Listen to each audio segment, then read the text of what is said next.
is everybody this morning, this afternoon, this evening? We're going to wait a few minutes, should be a minute or two before Aaron Reed raids us from Sable Radius channel, so we should all prepare to be boarded. Harold Table, good morning. Glad you could make it. I realize this is short notice, but this morning on Writer Greg's early stream, we realized there was a 3-hour gap in the schedule. So Aaron, myself, and DM Stretch agreed to split it up into 3-hour chunks, 3 1-hour chunks. I got the middle one. And the stuff we were talking about on your stream last night seemed like a perfect fit. So I'm glad you could make it. If you couldn't, we would do this again. I would have done this. I would have pushed this off till tomorrow and found something else to do. But I think it's a perfect fit for a quick 1-hour stream. So we're just waiting. They're in the middle of a sprint. Sprint just finished. So I have their sound turned off, so I'm not sure what they're doing, but I'm expecting they'll be raiding any second now.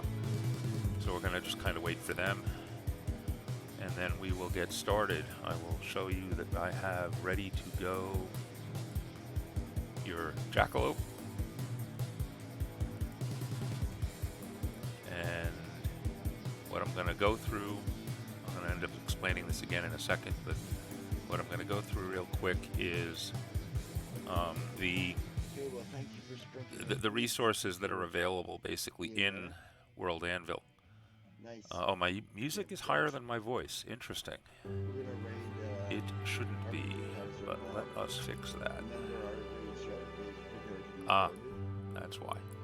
How about now? That better? Yeah. Okay. Hopefully that's better. Okay, there we go. Okay, yep, he's wrapping up now. He's got his thanks for watching stream up. So I'm expecting a raid any second. I will turn that off now. And we will just wait a second or two for the raid, because there's no point in going through everything twice.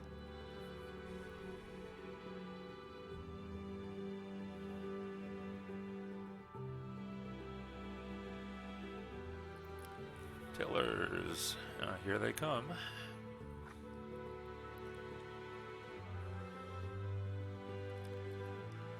Did Tillers sneak over early, or is the raid in progress? I think Tillers snuck over early. Here they come. It's easy to tell when the raid happens.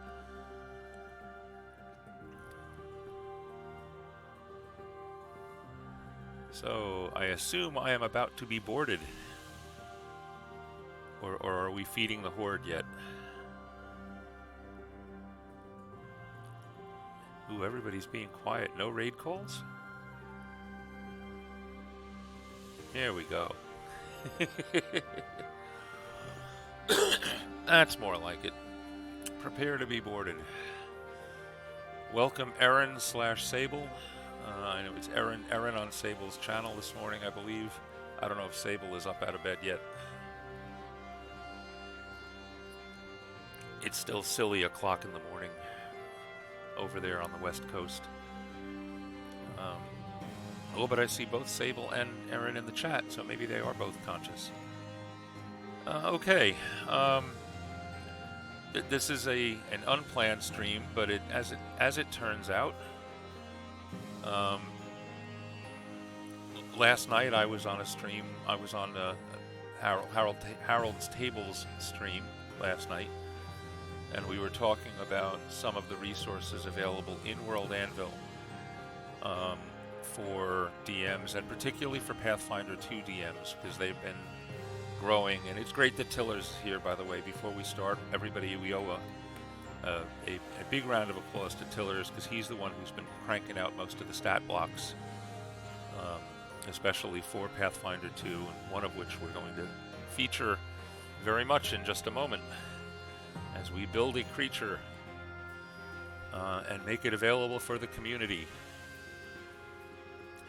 But before we do that, I want to go through real quick my methodology, and keep in mind that part of what I'm doing, I'm not just doing DM notes for myself.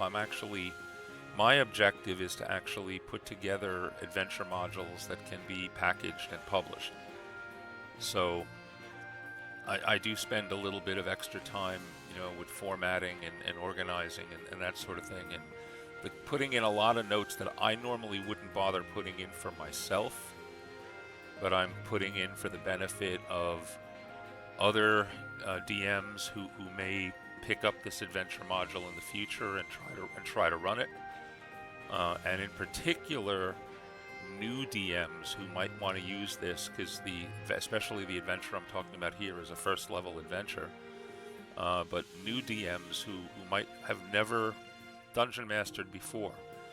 I put a lot of sidebar tips on how to work through things. So there's going to be a lot of stuff that, like I said, I wouldn't put in if it was just my own notes from my own game, because I wouldn't need them. But you'll see the ability and the power that World Anvil brings to the table here. The other important thing to keep in mind is that World Anvil is in an ongoing integration process with Foundry VTT, and as part of the Project Deos initiative. So over the next year or two, I expect to see a lot more integration and a lot more of the capability, especially if you're using Foundry VTT as your virtual tabletop, and Harold, I know you are, and I will be. So anything I do here, I see as an investment in the future, for that aspect as well. So the earlier we can start putting stuff together, and it'll even give us the opportunity possibly to help guide that integration as we start using some of this stuff. And letting Dimmy know what works and what doesn't and all that kind of good stuff. So I'm actually going to walk through an adventure module that I'm most of the way finished with now. It is, as you may have guessed if you're looking at my screen, titled An Errand for Amalthea. I'll introduce you to Amalthea in a second. It makes use of, in World Anvil, I'm making use pretty much of two things, and those are the various stat blocks and the plot template from the list of available templates. Now, the plot template is interesting because there's actually two flavors of it. And I'm going to start off by bringing up, when I first start creating the entire adventure arc, the first article that I bring up, and I'm going to bring it up in the editor, and I'm also going to bring it up in a quick view mode so that we can take a look at it. I'm playing around with CSS and I'm not finished yet, so please don't worry about the colors. The overall plot article is really just my planning notes, and it includes a brief synopsis of everything that's going to go on. You see, here's a quick summary of the, almost like an introduction to the whole thing.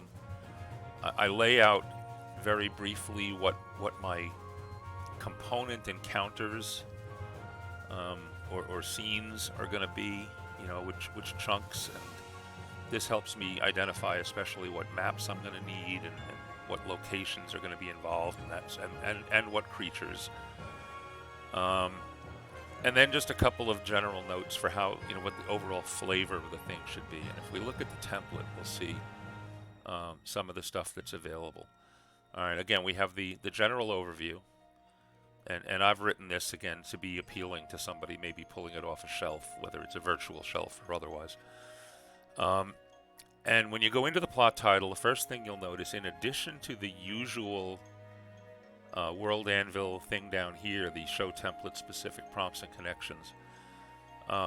Dimmy, in conjunction with the great DM, has put together a few extra bits, and those are represented by these two buttons here.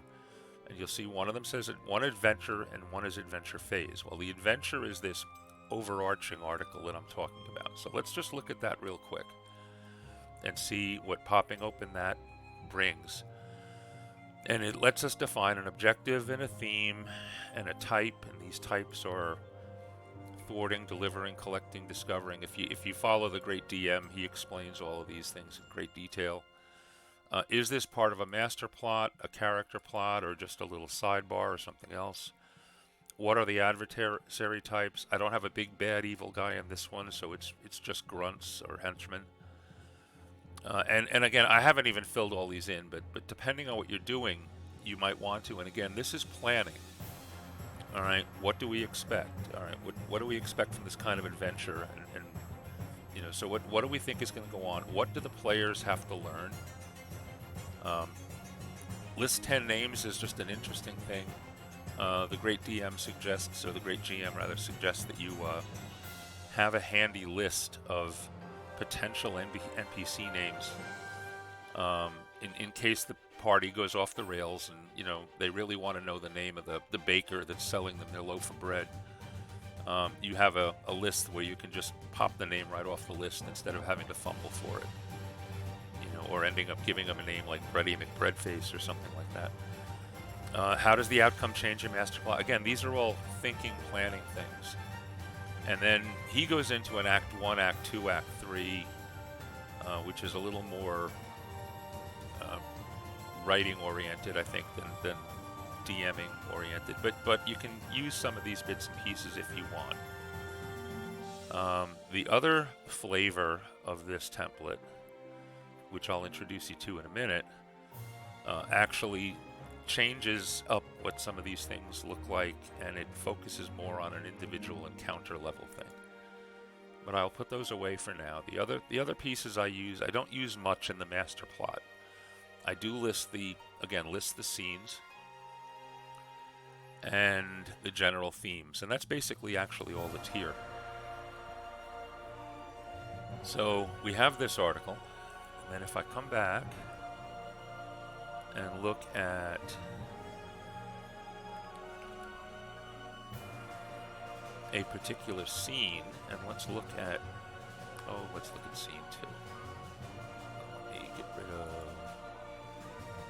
that, and let's say we want to look at, I just picked scene 1. Okay, I guess we're looking at scene 1.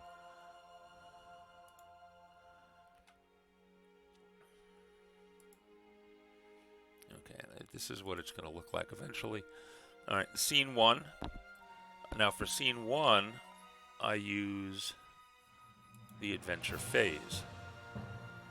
And that gives me a specific objective. And again, some of these things are the same, the what should we expect. But now you'll notice, since we're actually talking about putting stuff down, what does the opening look like? What is the coolness factor? You know, what's great about this particular thing? What's going to make it rememberable to your players? NPCs, yeah, I don't have these filled in here. You'll see them come up later though, but I could put them in here. And these are choices of the various characters. Unfortunately, you'll notice some of these are overlapping. I don't know if he pulls this from, it looks like he pulls this from no, he doesn't pull it from NPCs. These are just person articles that are available to you in World Anvil. Likewise for monsters, these are species articles, and I don't use these because I use stat blocks instead. If you wanted to include a map in here, if you have a regional map or something, or even an encounter map, you could put that in here. Again, I do that in a different place, but it's there if you want it. Senses, again, these are to help you make your narrative more descriptive. This is a place where you can actually put down in advance. You know, in fact, in this case, these guys are in a swamp, so you know, I could even add, you know, well, actually not for this one, but I do for the other one. There are buzzing insects and rotting vegetation smells and all that kind of thing. And you list them all here, and then you remember that reminds you to use them when you get around to doing your narrative. All right, and then again, there might be a few other things down here that are all there to kind of help you plan. I've kind of cleaned this one up because, when I started out, I had a lot of these things filled. But over time, eventually, what I end up doing is putting the whole thing up here in the vignette, and that's so I can control the layout. All right, and you'll notice in here there's a whole chunks of quotes, and you'll see what this looks like in just a second. There's whole chunks of quotes. There's a whole lot of narrative in here. You'll notice I do have some various other blocks. Some of these are stat blocks, some of them are image blocks. And we'll get to see what that looks like right now.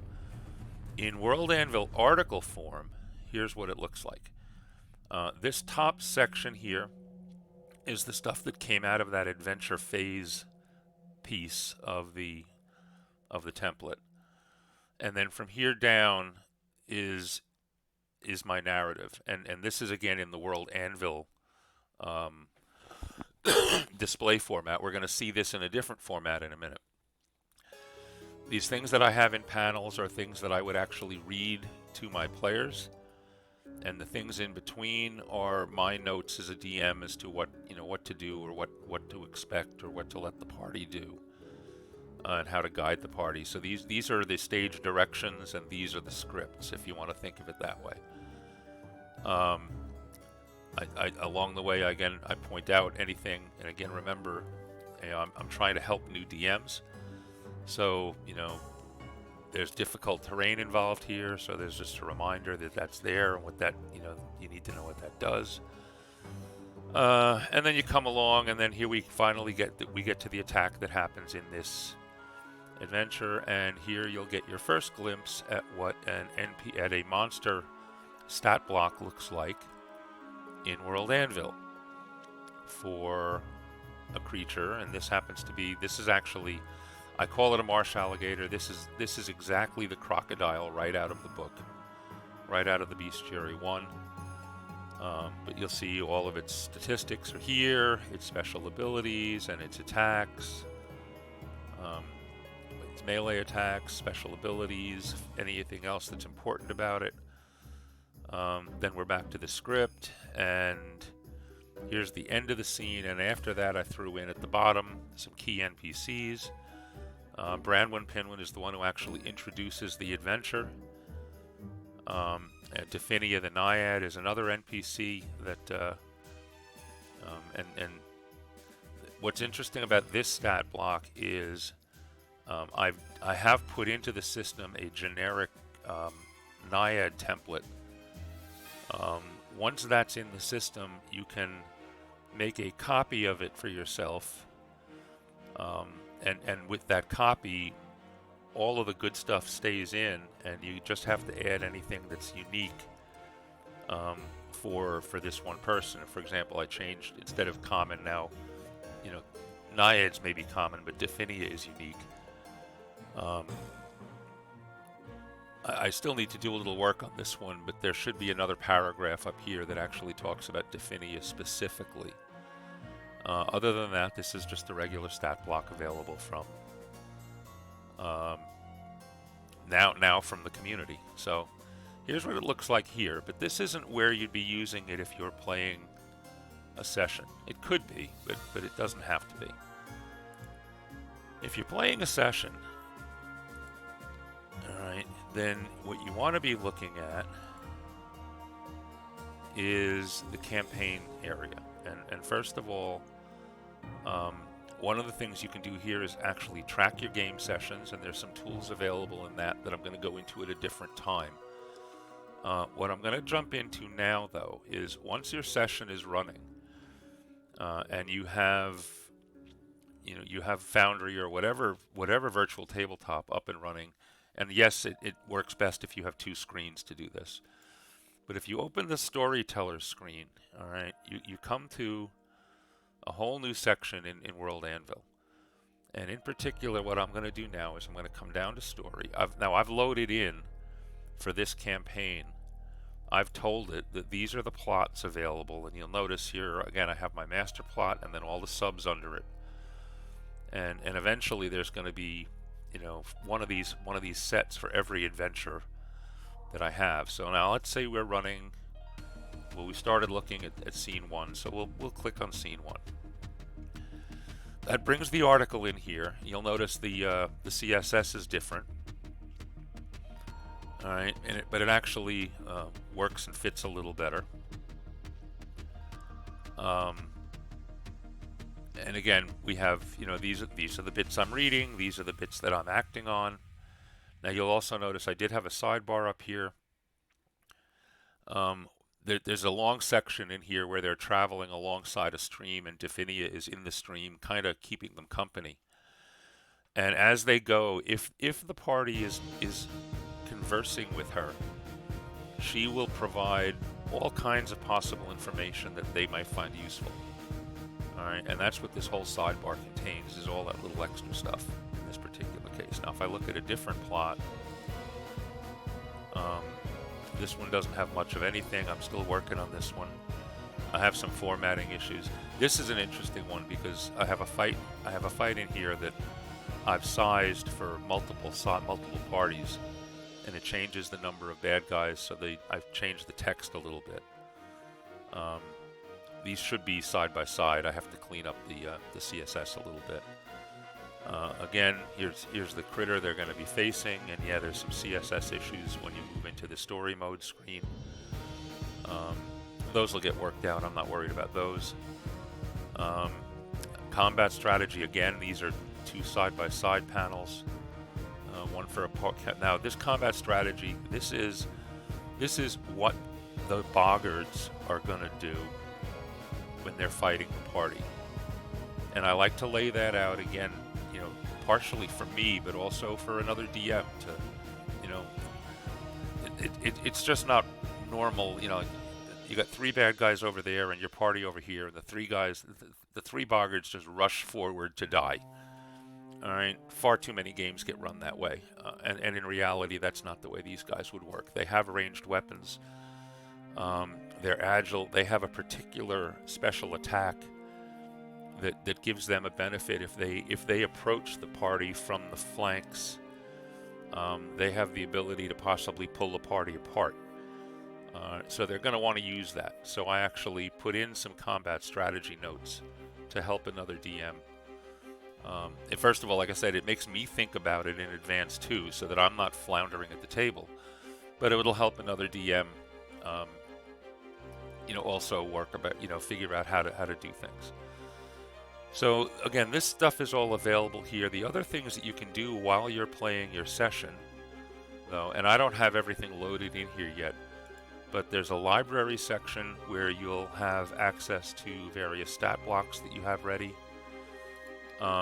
If you have your sound and audio loaded up into World Anvil, you can access things here. You can use the image gallery to pop up pictures that you could share with the players. There's a whole notebook section. Right? Yeah, this is the default that you can use to keep track of things as they happen. And again, there is a handout live screen. There is some possibility if your players are also, if they've also got free World Anvil accounts and they're logged into them, this handout live screen is a place where you can actually pop up something from one of these other places, and it will appear on their screens as well, as if it were a virtual tabletop. Now again, World Anvil is not a virtual tabletop. It does not have the ability to load tokens and move tokens around on a map. But it does have the ability to share screens. It does have the ability to share information in that manner. It does provide the players and the DM with the ability to keep logs or notes, for an ongoing campaign. It does have a dice roller, which I don't use much because, again, I'll be in a virtual tabletop at the time. But you could, in theory, play a Theater of the Mind game using just World Anvil as your tool. With all the players logged in again, so that they have access to at least the pictures and images, and you could pop maps up there. You just wouldn't be able to move tokens around on them. That's the only piece that's really missing. And again, when as Deos comes around, keeping in mind that Foundry is involved with Deos as well as Dungeon Fog and World Anvil, I think we're going to have a wonderful integrated product. So that's how all that works. The other thing I wanted to talk about today, real quick, is the stat blocks themselves, because they are still evolving. So I'm going to pop back here, and we're going to jump into stat blocks, and we're going to be looking at my stat blocks, obviously. Now, what I'm looking at here, these are the stat blocks that I have kind of made, or kind of copied over into this world myself to include into my campaigns, and you can set up folders, so I can look at. These are all of the different creatures that are available. You'll notice I have a lot of the lesser fae defined, and lately the boggards, and I even have a weakened version of a boggard scout because I need them. I have to put in a weakened boggard warrior to finish up this adventure. We have an NPC section, and we see there's a couple of dryads and naiads, but there's also a few humans in here, and I have a whole bunch more of these that I'm still working on putting in. There are some other things set up. The spell template exists. Anytime you see this little symbol here, by the way, that means that this is a community available, so anybody can access these things to read them and make copies of them into their local world. And basically what's happening is there's a few of us, I think, as we're using these, or as we're running adventures, there is no concerted effort, for example, to copy the entire spell list into World Anvil. But what's happening now is individuals, I think, as they need spells, they are doing the copies. And if we want to take a look at what one of these looks like, let's look at Tanglefoot, for example. All right, you'll see all the information that you're used to. All right, what its traits are, what magic traditions, what components, cast, range, target, duration, saving throw, description of the spell. The heightened information is here. So basically everything you need to know is all sitting right there. And as far as what exactly is available now, if I come over here and click on this community sheets list and say Pathfinder 2, we will see that there are a whole bunch and still growing list of things that are available. All right, there are, and under monsters and PCs, you'll see. All right, I've put, like I said, some of these are mine, some of these are other people. Somebody else has been loading in all of these guys, which look like they might be custom for a campaign, but that's fine. I mean, again, they're available for anybody else to use that might want to use them. The spell list, let's see what the spell list looks like these days. Spell list is growing. It's getting there. I have to go back and put in some tags on a bunch of these. We have item templates. All right, for special items.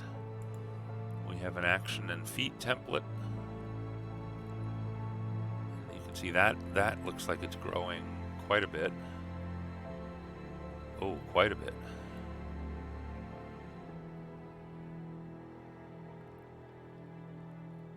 So working out a character sheet and growing a character. I don't know if that's complete or not. There are 408 entries in there, though, so that's getting up there. Individual characters are available here, too. Now, again, player characters. Some of these are player characters. Some of these are It looks like there's some generics. There's a lot of tests. But these are all the different things that are available. And one of the things that we're going to do today is go through the process of creating one of these. And the way we do that is, while I'm right here, in fact, we can get started because I'm going to make this shareable. You don't have a problem with making this shareable, do you, Harold?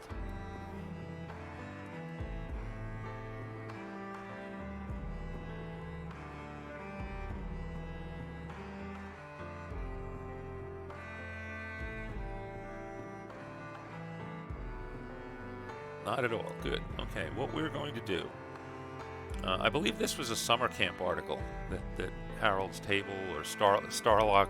By the way, before I go any further, anybody else that's on this stream, if you are not a follower of Harold's Table, please go to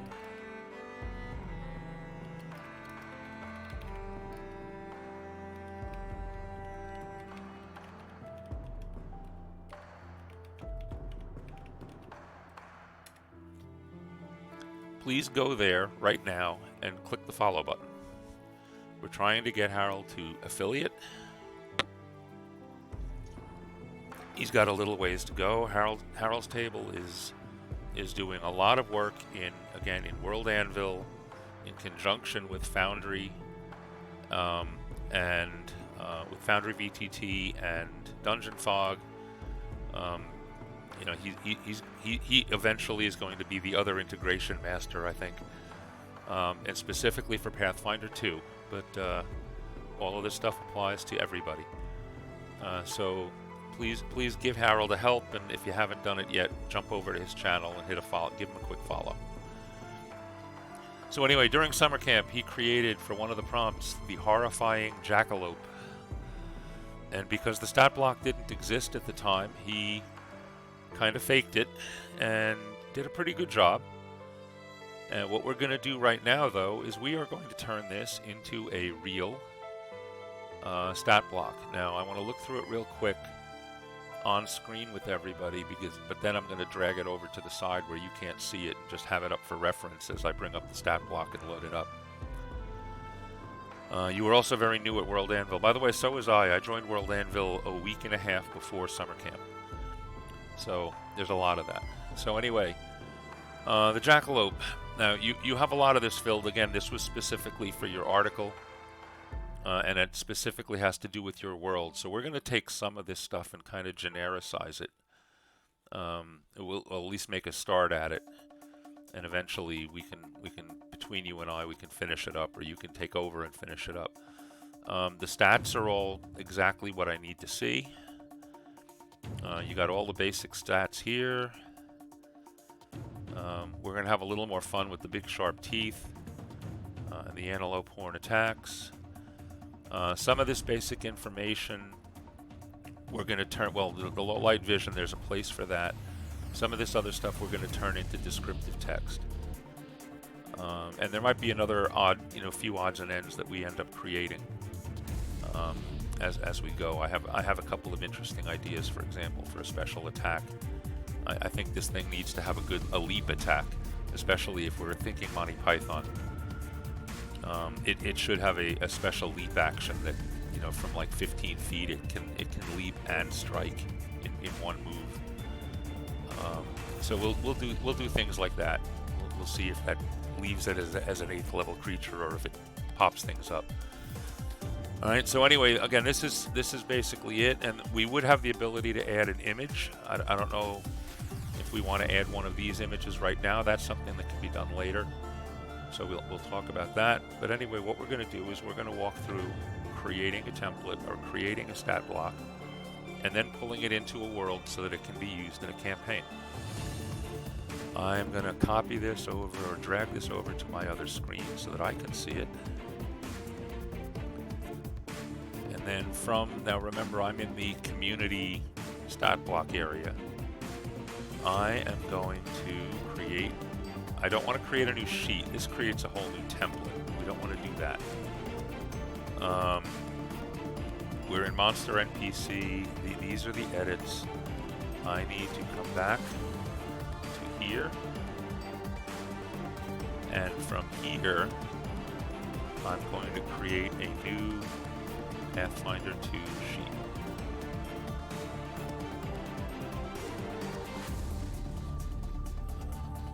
Let me hope I get this right. No, that's not what I want to do. Oh, I remember what I want to do. I'm losing my mind. That's because the coffee hasn't fully kicked in yet. I want to come all the way back here to my own stat blocks area. That's what I want to do. And then from here, alright, I don't want an action feat. I want a monster NPC Pathfinder. I'm not sure why there's two of these here. Tillers, if you're there, we might want to see why there's two. I think I know why there's two. This might actually be me by mistake. One of these is either empty or it's an exact duplicate of the other. But the first one is the one we want to use. Alright, so we're using the Pathfinder 2e monster NPC. We're going to say create a new sheet. And that brings up this screen. And this is the screen I wanted. So the first thing we want to know is, what do we call it? And it's the Jackalope. It is right now a level 8 creature. It is uncommon. I assume it is neutral in alignment. Yes, it is. It is large. And traits. It's an aberration.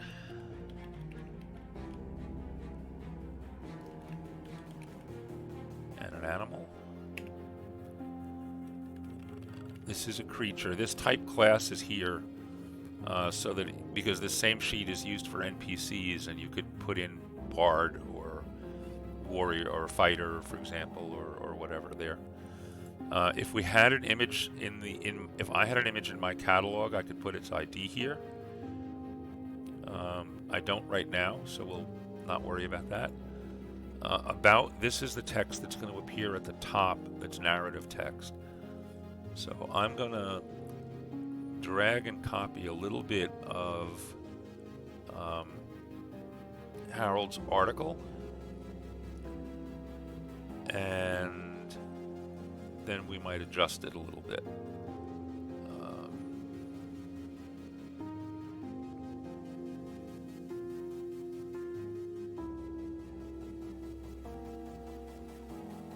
Oh, you know what? This is for fun. I'm going to copy that piece too. Okay. We're not going to limit this to the Dark Coast. We're going to go right to the known world. Is the carnivorous cross between a rabbit and a large antelope. This mythical jackalope is at the top of its food chain.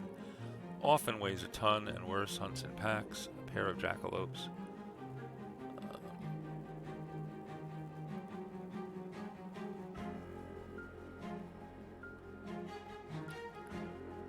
Yeah, I'm going to leave this in here for now. We might want to, in the future, again, make this a little more general. But for now, this is for fun. We could. These things are always editable. That's the beauty of it.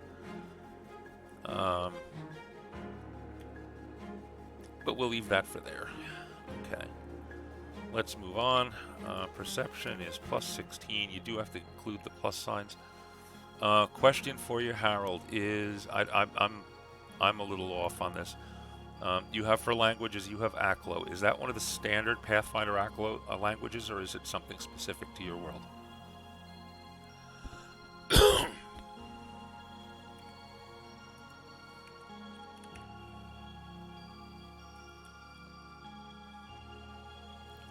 going to wait a second for Harold to answer me on that, but I'll put it in there in the meantime.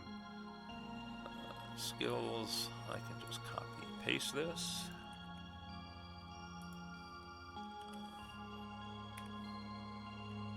Just change the formatting a little so that at least I'm consistent with what I do.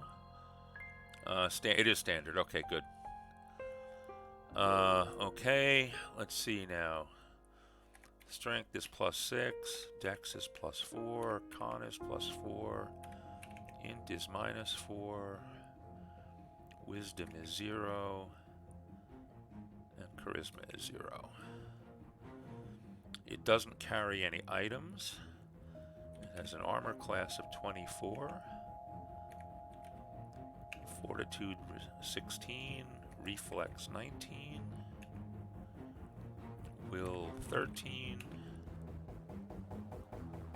It doesn't have any special saving throws. 134 hit points. It has no immunities. It is weak. Bleed 6, and it is resistant. Poison 6. Its speed is 40. And now we come to the fun part. Alright, it has 2 melee attacks. I'm going to just copy and paste this stuff and then we'll clean it up. I missed the B. Okay. Now, I like to personally bold the... What is that? That...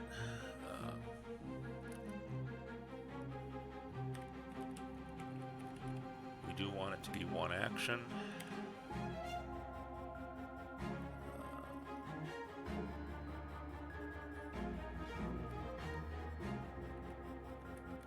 I believe I put these out at the end.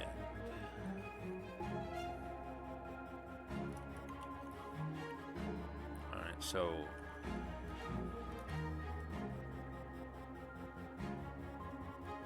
we'll go back and look at format a little bit later. But, alright, so we have the strike is +18. The damage is 2d10 +8. I assume you meant slashing, not slicing.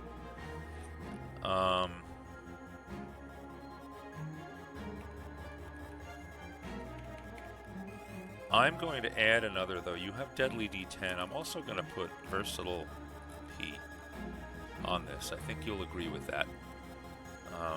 Because the bites, it's got big sharp fangs. So it not only can slash, but it could pierce as well. And then I do need to put the hard break in here. And then we start the second one, Antelope Horns.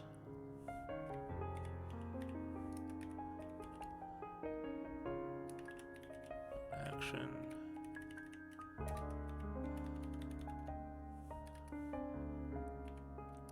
Again, strike +18, the damage is there. That's piercing. And that takes care of the special of those guys.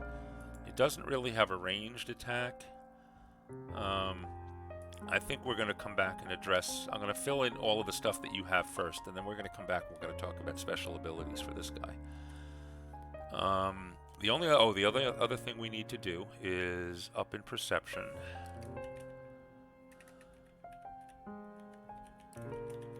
That's where we stick the low light vision. If it had any generic... this bottom section here, this is like, again, open text that's going to appear at the bottom of the block.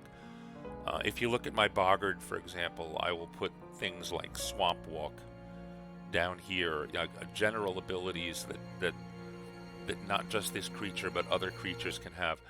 I personally am a believer that, and this is one of the problems I have with the rule book for Pathfinder 2, is the book is huge, and I understand why they did what they did. The book is huge, so anytime that they had something, let's say there was an ability that more than one kind of creature had, they put a section at the beginning of the book that said, and here are all of the generic abilities. All right, and they went through, they gave all of the explanations for them. And then in the entries for the creatures, it just says Swamp Walk. Now you got to go look up what Swamp Walk is, and which means you got to go find it in the book, which is a pain in the neck. Now, some of the tabletop systems certainly make this easier to deal with. I'm looking at both tabletop and print though. So for me personally, I would rather take the time to copy all of those generic things into the stat block so they're in one place for the character for the DM. All right, remember these things are used at the adventure level, so you know you're saving somebody having to go look something up.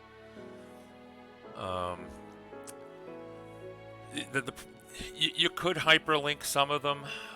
It depends, you know, eventually possibly. But for now, like I said, even in print, the problem is print doesn't hyperlink, and I try to think in both terms. All right, I mean that's the problem with it now is it's written as if they were going to be hyperlinked. You know, if you were reading the book, if there was a way I could click, you know, snap my fingers over a highlighted term on a piece of printed paper and have it, you know, leap to the page and then leap back, that would be fine. But that's not always the case. So that's basically it. I want to do one other thing though. I think this guy, like I said, he's not scary enough. So we're going to give him a special ability called Terrifying Leap. If somebody can think of a better name, let me know. This is going to be a one-action special ability. Alright, and the way it works...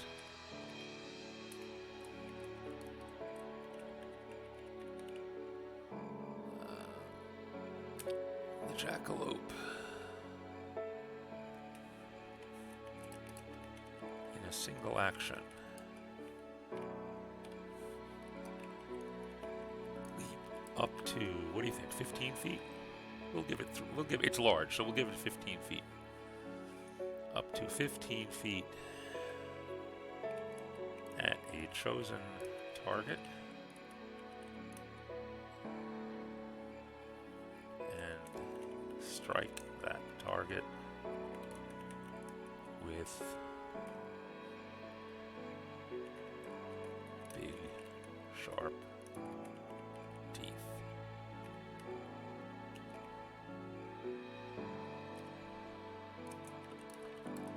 And keep in mind, this is a large creature flying through the air. Well, if we're doing Monty Python, we could probably go as much as 30 or 40 feet. You want to give it 20? We'll give it 20. I don't know who's going to actually use this thing anyway, so. Oh, and I don't want to say 20 feet. I don't want the symbol. I want feet. And this is something else I always personally do.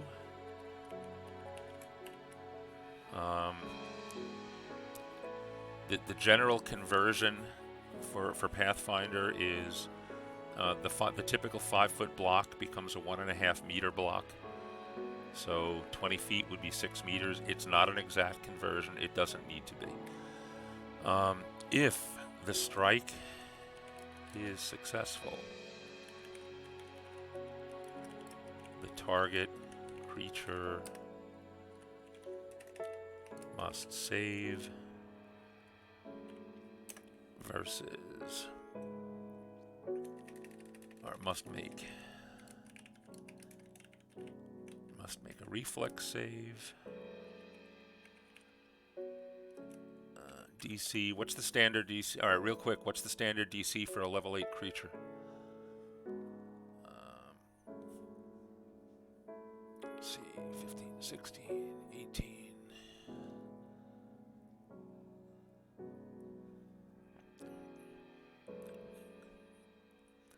If you can, Harold, look that up for me while I go past this. Or be...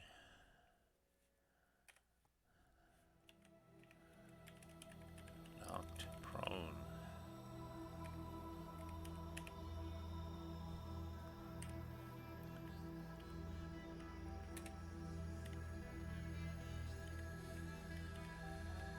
And again, I'm adding in all of the extra boldings bits here. 24. Here we go. Thank you, Tillers. Tillers to the rescue yet again. That's probably good enough.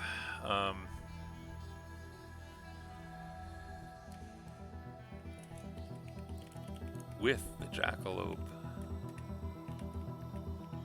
on top of it.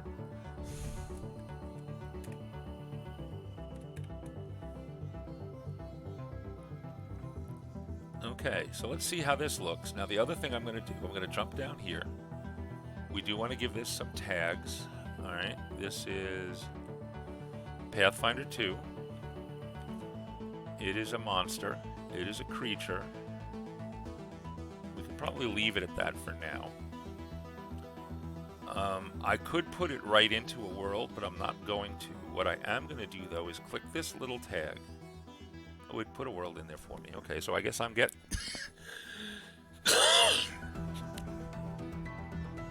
Pardon me a second.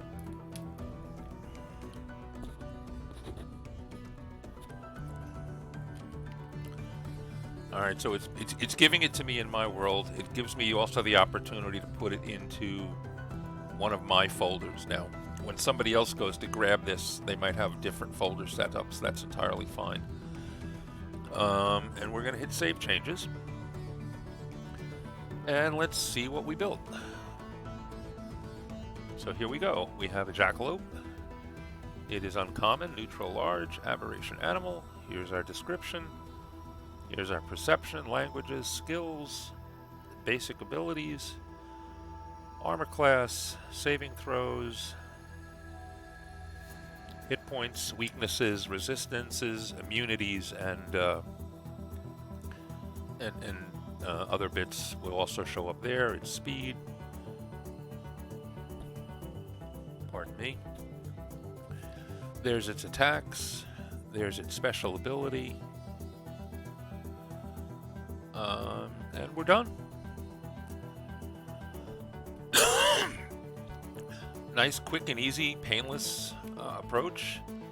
And again, Harold, if you actually were to go into World Anvil right now, and if you were to click on, alright, like I said, I'm already going to see it, but if you were to, for example, go into World, and click on Stat Blocks, alright, you could then come over here. You got two choices. Well, yeah, you'll make a copy of it locally in your world. But what you can do is you can come over here. You're not creating a new one. You want to actually go over to the Community Sheets list. Go to Pathfinder 2. You'll see there's the jackalope right there. And if you click copy, it will bring a copy of that into your world, which you can then further customize if you want. So like in your case, you can put in all of the rest of the information you have about the dark coast. You could change the generic description to include the dark coast. And so forth. You can make whatever other adjustments you want. Or you can, so the basic template is there for the world, but you can make your own copy, and when you make your copy, you put it into, again, your own folders, and then move it into your campaigns how you like. And from there, you're probably the one who knows best how you can, if you're in Foundry, how you could pull that back up. Now, when you're in an article, all right, let me go back to, again, my stat block list. You'll notice that these do have IDs here, so that if we were now, for example, to make a copy of that, and I were to come into my dashboard, and I'll delete this when I'm done, and I'm going to create a new species article.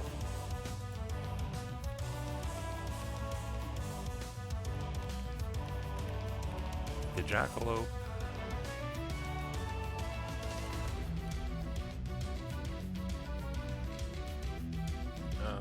Okay, and actually, if I'm not mistaken, Now you can put, you know, like a lot of your other information is here, but if I'm not mistaken, somewhere in here,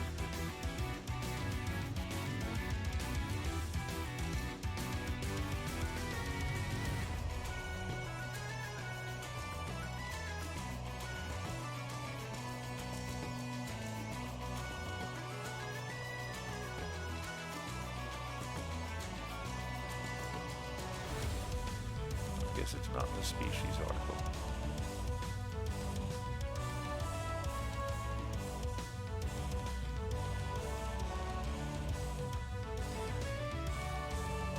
But anyway, just to keep it simple, I mean, I can move that, I can, you know, I can copy that block right into my text area here. Right. And you know, let's say I'm going to completely plagiarize your article, for example.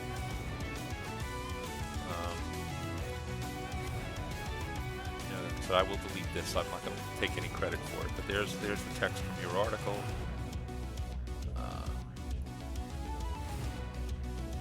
You had this in a sidebar.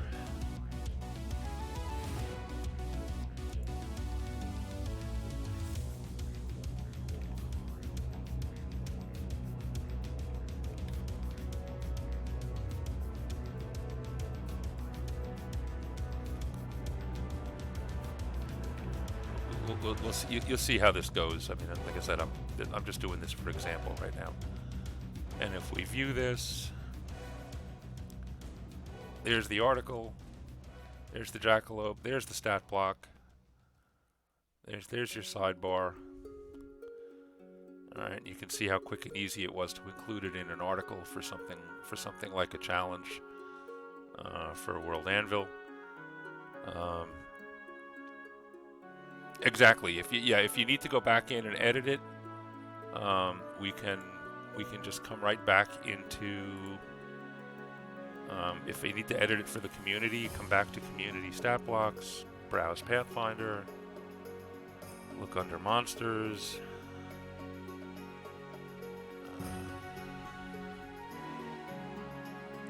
I didn't put it in the general monster category, did I? Oh yeah, it is a monster NPC. Okay, you can then just come in here and where's the edit? Oh, the edit's right. Actually, I keep doing this wrong. The edit would actually be right from your own copy because that is the same one. 523927 is the ID. Let's just make sure that's the same one. 523927. Yes, that's the same one. So, because it actually is living in your world, you could just come in here and edit it. And if it turns out that it should be a 9th level creature, you just make the change, and anybody that has it is going to suddenly get that change. Unless they made a copy of their own from the original. And if they made a copy of their own from the original, then of course the copy wouldn't change. But that's okay. That's a good thing. One of the other things you could do, for example, is right off the bat when you create this, you could create an elite version and a weakened version and have all three at your fingertips. So that you could compare them, so you have those capabilities as well. And again, once this is here, I could, from the storyteller screen, for example,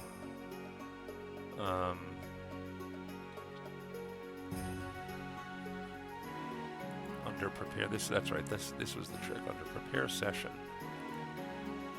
I can come to library. What do I have to do to get the blocks in here? I keep forgetting.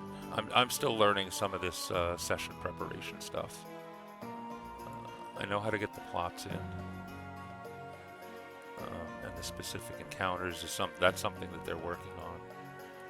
But for now, the plots are here, and as far as I'm concerned, the encounters are there as well.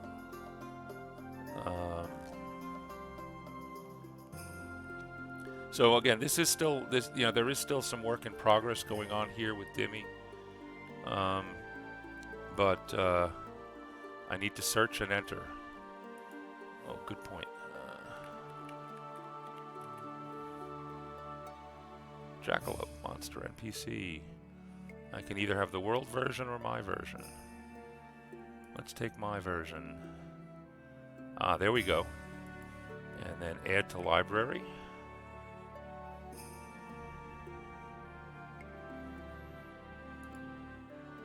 And now if I click library, there's the jackalope. So that was quick and easy. Thank you very much. Who was that? Larison. Thank you very much. So that's basically it, and that's just in time. I assume DM Stretch is set up. Has he gone live? This, by the way, yes, he is live. Good. Just a quick plug for the Anvilite Streamer Core for those of you who are maybe not quite as familiar with it. We do try to not have any gaps in our schedule. This morning we had an unexpected cancellation, which left a 3-hour gap in the calendar. And Aaron Ree and myself and DM were willing and happy to leap in and split that up into 3 1-hour chunks, completely unscheduled, completely unplanned. I would like to thank Harold's Table again for giving me the material to fill this in what I hope is an informative way. I'm going to start wrapping up now so I can pass it on to DM Stretch. So we'll throw up the thanks for watching credit screen while I finish talking. What else do we have to say? So anyway, yeah. If you like this stream, by the way, and want to see more of it, my general schedule is Sundays I stream and try to focus on maps, and when I say maps, it's either campaign, regional maps or battle maps for my campaign and adventures. On Tuesday, I reserve Tuesday for really generic world building, articles and that sort of thing. Thursdays is my adventure day, and we have more of the kind of stuff you see here, and you'll see me actually putting together some of the various adventures and encounters that my characters will deal with. And we get into some of the mechanics, especially, I am Pathfinder 2 focused, but the mechanics of planning an encounter and deciding, how many bad guys and all that kind of good stuff, and also starting to marry all of the pieces together, putting together the maps and the stat blocks and all that kind of stuff into a coherent adventure that any DM could follow. That's my objective on Thursdays. So if any of that sounds interesting and appealing, please join me regularly. Now, the other thing I will say is, as special events happen in World Anvil, those schedule bits might get adjusted here and there. I do try to include a lot of sprint time for people who like to just have Twitch on in the background while they're getting their own writing work done. There's definitely a bigger focus on sprints, again, when there are things going on. Right now we do have the September Alliance Challenge, so I've been doing a lot of sprints. November will be lots and lots and lots of sprints because so many people are involved with Nano. And World Ember comes right after that, so that's going to be even more sprints.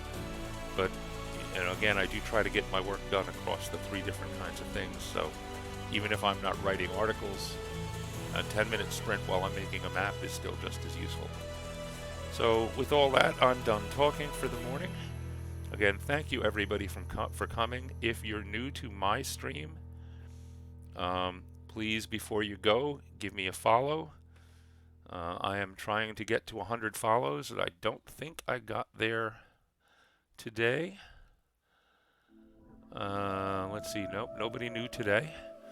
I think I have 2 to go. So, and again, if you haven't followed Harold's Table, please help out a fellow streamer and do that. And let me me real quick put his link up. And the last thing before we go, everybody that's been following, I need you to go into the channel points right now and redeem some of your channel points for choose an emote. And you want to grab the raid emote that is available to you, because that raid emote and the raid call evolve are what we are going to use to introduce ourselves to DM Stretch. Where is Harold's link? I know I put it in here somewhere.